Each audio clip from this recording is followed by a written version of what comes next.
दोस्तों, मैं doctor KL. Sonkar Soumitra अपने साहित्यिक एपिसोड सोनकर साहित्य सौमित्र में आज साहित्य पर चर्चा करते हुए अपने खास मित्र भाई इंजीनियर आर.पी. सोनकर मेहनाजपुरी के विषय में चर्चा कर रहा हूं और मैं इसलिए चर्चा करना चाह रहा हूं कि भाई इंजीनियर आर.पी. सोनकर मेहनाजपुरी जी इस समय हमारे खटिक समाज के चर्चित शायरों में शुमार हो रहे हैं और चर्चित इसलिए है कि वे तो एक तरह से राजनीतिक व्यक्ति भी हैं, सामाजिक हैं और अम्बेडकरवादी साहित्यकार हैं। दूसरी बात उनकी खासियत है कि वे हमारे खटिक समाज से। तीसरी उनकी जो सबसे बड़ी खासियत है कि उनके साहित्य में, उनके शायरी में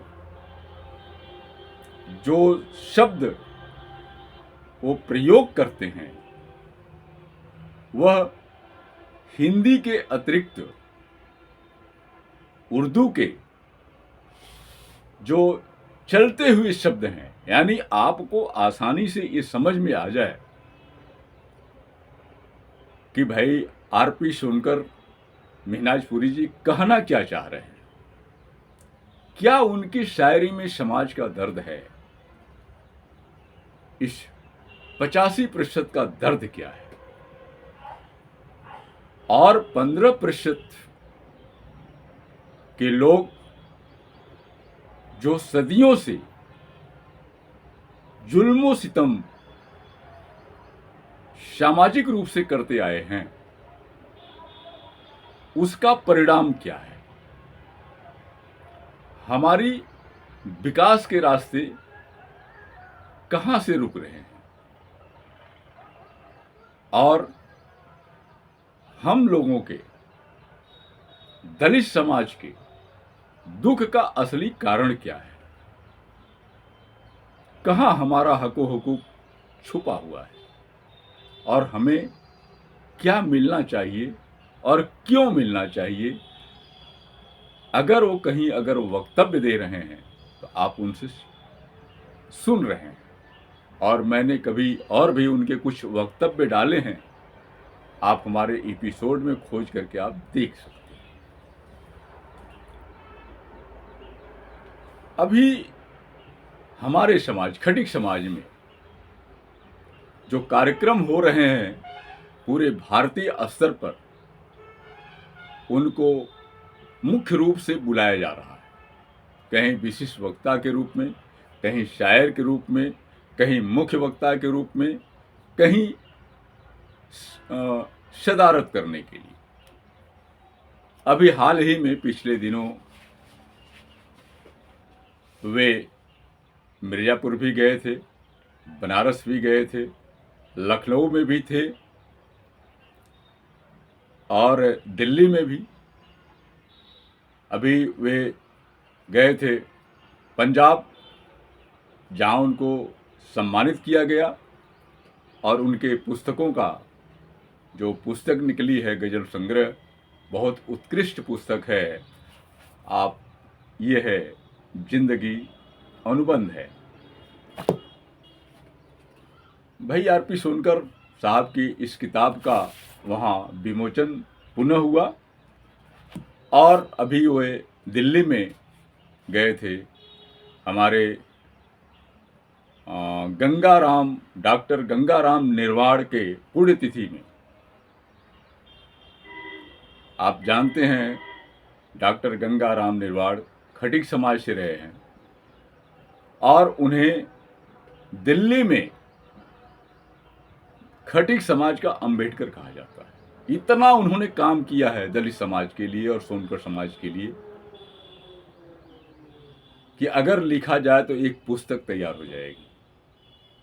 उनके बेटे डॉक्टर अशोक निर्वाण एक चर्चित शख्सियत हैं आज दिल्ली में, राजस्थान में और लगभग कई प्रांतों में उन्हें अच्छे ढंग से लोग जानते हैं, एक अच्छे वक्ता हैं। तो मैं बहुत सारी बात न करते हुए भाई इंजीनियर आरपी सोनकर मीनाजपुरी के एक मुक्तक और एक गजल के बाद फिर आपको उन्हीं के शब्दों में, उन्हीं के स्वर में आपको उनकी रचना सुनवाएंगे, उनके कुछ वक्तव्य सुनवाएंगे। आइए तो देखिए, एक मुक्तक है जिसके नाम पर ये किताब का नाम है जिंदगी अनुबंध है। देखें, रोटियां हैं दार पर और भूख पे प्रतिबंध है। रोटियां हैं दार पर और भूख पे प्रतिबंध है। बेकसों का क्या भला अधिकार से संबंध है। रोटियां हैं दार पर और भूख पे प्रतिबंध है। बेकसों का क्या भला अधिकार पे संबंध है। जो गुलामों से भी बदतर जी रहे हैं जिंदगी, जो गुलामों से भी बदतर जी रहे हैं जिंदगी, सच यही है उनकी खातिर जिंदगी अनुबंध है। सच यही है उनकी खातिर जिंदगी अनुबंध है। और एक गजल पेश करते हुए फिर मैं उन्हीं के स्वर में उनकी गजल आपको सुनवाऊंगा। और कुछ उनके वक्तव्य हैं जो अभी हाल ही में दिल्ली में उन्होंने रचना पढ़ी और गजल पढ़ी। देखिए एक गजल। पांव के छालों की भाषा भी समझनी चाहिए, झोपड़ी पर गजल एक दो तो कहनी चाहिए। पांव के छालों की भाषा भी समझनी चाहिए, झोपड़ी पर भी गजल एक दो तो कहनी चाहिए। जुल्म की रातों का कल कोई सवेरा हो न हो, जुल्म की रातों का कल कोई सवेरा हो न हो, भूख की मजबूरियों की शाम ढलनी चाहिए। फूल से आरिज हंसी जुल्फों के खम अंगड़ाइयां, फूल से आरिज हंसी जुल्फों के खम अंगड़ाइयां, ऐसी महबूबा से भी तो आंख मिलनी चाहिए। फूल से आरिज हंसी जुल्फों के खम अंगड़ाइयां, ऐसी महबूबा से भी तो आंख मिलनी चाहिए। खून अब बिकने लगे हैं रोटियों के दाम पे, खून अब बिकने लगे हैं रोटियों के दाम पे, ऐसे में क्या लेखनी खामोश रहनी चाहिए। खून अब बिकने लगे हैं रोटियों के दाम पे, ऐसे में क्या लेखनी खामोश रहनी चाहिए। हाशिए पर जो पड़े हैं एक नज़र के मुंतजिर, हाशिए पर जो पड़े हैं एक नज़र के मुंतजिर, रहबरों को इनकी भी किस्मत बदलनी चाहिए। हाशिए पर जो पड़े हैं एक नज़र के मुंतजिर, रहबरों को इनकी भी किस्मत बदलनी चाहिए। और देखिए मक्ते की शेर। चाहते हैं तल्ख जग में अमन गर कायम रहे, चाहते हैं तल्ख जग में अमन गर कायम रहे, भूख से रोटी की दूरी अब तो मिटनी चाहिए। भूख से रोटी की दूरी अब तो मिटनी चाहिए। पाँव के छालों की भाषा भी समझनी चाहिए, झोपड़ी पर भी गजल एक दो तो कहनी चाहिए। झोपड़ी पर भी गजल एक दो तो कहनी चाहिए। तो ये रही उनकी किताब से एक रुबाई और एक गजल मेरे शब्दों में। और अब आपके सामने वे पेश हैं, आपके सामने अपनी रचना पढ़ेंगे, अपनी बात कहेंगे जो उन्होंने अभी इस खटिक समाज के अंबेडकर, जिनको हम गंगाराम, डॉक्टर गंगाराम निर्वाण कहते हैं, आपकी पुण्यतिथि पर उन्होंने जो कहा है वो आप सुनिए। और भाई इंजीनियर आरपी सोनकर, तल्ख मीनाजपुरी जी से। कारवां कोई नहीं है, रास्ता कोई नहीं, कारवां कोई नहीं है, रास्ता कोई नहीं, अब सिवा अम्बेडकर के रहनुमा कोई नहीं, अब सिवा अम्बेडकर के रहनुमा कोई नहीं, आपकी ऊंचाइयों तक कोई क्या जा पाएगा, आपकी ऊंचाइयों तक कोई क्या जा पाएगा, आप जैसा इस जमीन पे दूसरा कोई नहीं, आप जैसा इस जमीन पे दूसरा कोई नहीं। मित्रों, आज इस सभाकार में जो मुझे अवसर मिला है डॉक्टर गंगाराम निर्माण के प्रति अपने दो शब्द कहने के लिए, मेरी आदरणीय अशोक निर्माण जी से मुलाकात मात्र 1 वर्ष पुरानी है। जब हम लखनऊ में अपने समाज के एक कार्यक्रम के लिए हमने इन्हें मुख्य अतिथि बनाया था, जिसके लायक हैं ये। उसके बाद हमें, और उसके पहले ही कुछ दिन पहले ही हमें गंगाराम निर्माण साहब के बारे में पता चला। आज जो लोग भी इस सभागार में बैठे हैं, मैं उनसे बड़े अनुरोध के साथ, एक निवेदन अनुरोध के साथ ये कहना चाहता हूँ कि ये सुन लेना बड़ा आसान है कि अमुक व्यक्ति ने अपने जीवन काल में सामाजिक परिवर्तन के लिए बहुत बढ़िया काम किया, ये सुन करके बड़ा अच्छा लग रहा होगा। लेकिन मित्रों, मंच पर डॉक्टर कुसुम बीवी जी भी हैं, जिनके बारे में मैं बहुत अच्छी तरह से जानता हूँ। यह सामाजिक परिवर्तन की लड़ाई लड़ने के लिए जब आप आगे बढ़ते हैं तो जो व्यवधान, जो प्रतिरोध आपको मिलता है, उसकी कहानियां सुनने के बाद आपके रोंगटे खड़े हो जाएंगे। इस सभागार में ऐसे बहुत सारे लोग बैठे हुए हैं जो इस दर्द से वाकिफ हैं। आप हमेशा अकेले रहेंगे, आपका परिवार भी आपके साथ नहीं रहेगा। हमने जो महसूस किया है, सबसे पहले आपके अपने परिवार के लोग आपके खिलाफ उठ खड़े होंगे, मुखालफत के लिए खड़े होंगे आपके लिए। यह राह बहुत कठिन है। मुझे याद है, जिस भंवर में यह समाज डूबा हुआ है, ये उसकी मर्जी है, ये उसमें रहना चाहता है।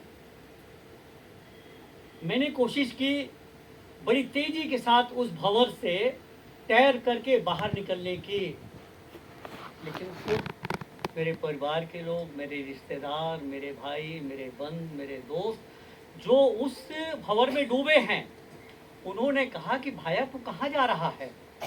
वो अपने हाथ बढ़ाए, मैं बड़ी तेजी के साथ भागा, उनके हाथ और लंबे होते गए, मैं और दूर भागता चला गया, उनके हाथ और लंबे, उनके हाथ बहुत लंबे हैं। जो लोग भंवर में हैं, जो लोग पाखंड के सहारे जी रहे हैं, उनके बारे में आप सोच नहीं सकते।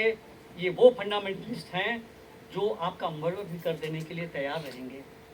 तो ये बहुत कठिन है, ये मजाक नहीं है। जिस समय मैं डॉक्टर गंगाराम अंबेडकर साहब के बारे में जाना, मुझे हैरत है कि उस समय का समय कितना कठिन रहा होगा।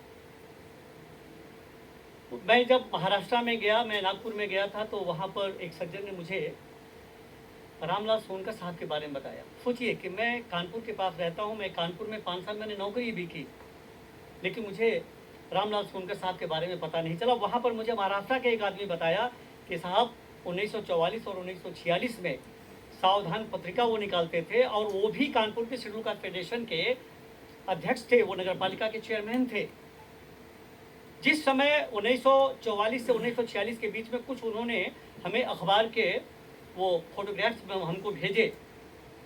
1944 में अगर कोई व्यक्ति ये कह रहा था कि यह जातवादिता बहुत ही ख़राब है और उनसे वो निकलने के लिए कोशिश कर रहा था, बाबा साहब के साथ उन्होंने भी काम किया, तो ऐसे बहुत सारे लोगों की लिस्ट है, बहुत सारे लोग गुमनाम हैं।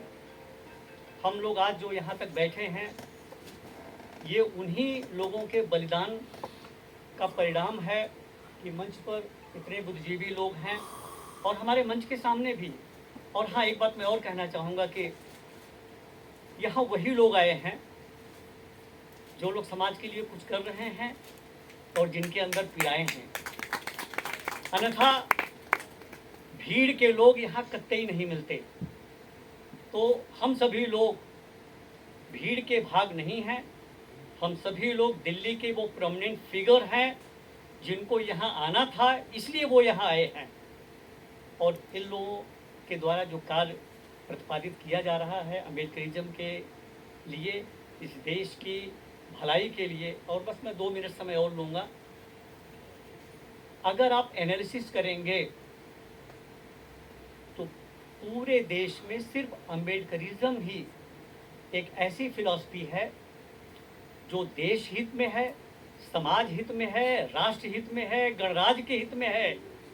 इसलिए मुझे ये कहने में कतई गुरेज नहीं है कि अम्बेडकर साहब को मानने वाले लोग ही इस देश में सच्चे राष्ट्रभक्त हैं और वो राष्ट्र के लिए सबसे ज़्यादा काम कर रहे हैं। आपने अभी तल्ख मीनाजपुरी जी को सुना, माननीय आरपी सोनकर जी को, और मैं अपने समाज से ये अपील करना चाहूँगा कि जो भी आप कोई मुख्य कार्यक्रम रखें तो आप आरपी सोनकर साहब को जरूर आमंत्रित करें, उनकी बातों को सुने, उनकी रचनाओं को सुने और उनको पूरा बोलने का समय दें ताकि आपको कुछ हासिल हो सके। उनमें इतना गुण है, ज्ञान है और बोलने की अपनी शैली है। और मैं चाहूँगा कि वे और भी उन्हें मौका मिले, सम्मान मिले। उनकी और भी पुस्तकों का इंतज़ार है, वो आने वाली है, निश्चित तौर से आएंगी, आपके हाथों में जाएंगी। इसी के साथ मैं अपनी बातें ही स्थगित करता हूँ। मेरी बात अच्छी लगे समाज को तो ऐसे लोगों को, हमारे वीडियो को लोगों में आप शेयर करें, अपने टिप्पणी दें, आप क्या चाहते हैं वो भी हमको बताएं, उसके लिए मैं कोशिश करूँगा। और आप एक लाइक तो अवश्य करें, इसमें कुछ लगता नहीं है। आप लाइक पर बटन दबाएं और हमारे वीडियो को शेयर भी करें और साथ ही सब्सक्राइब भी करें। इसी के साथ मैं अपनी बातें ही स्थगित करता हूं। आपका मित्र सोनकर।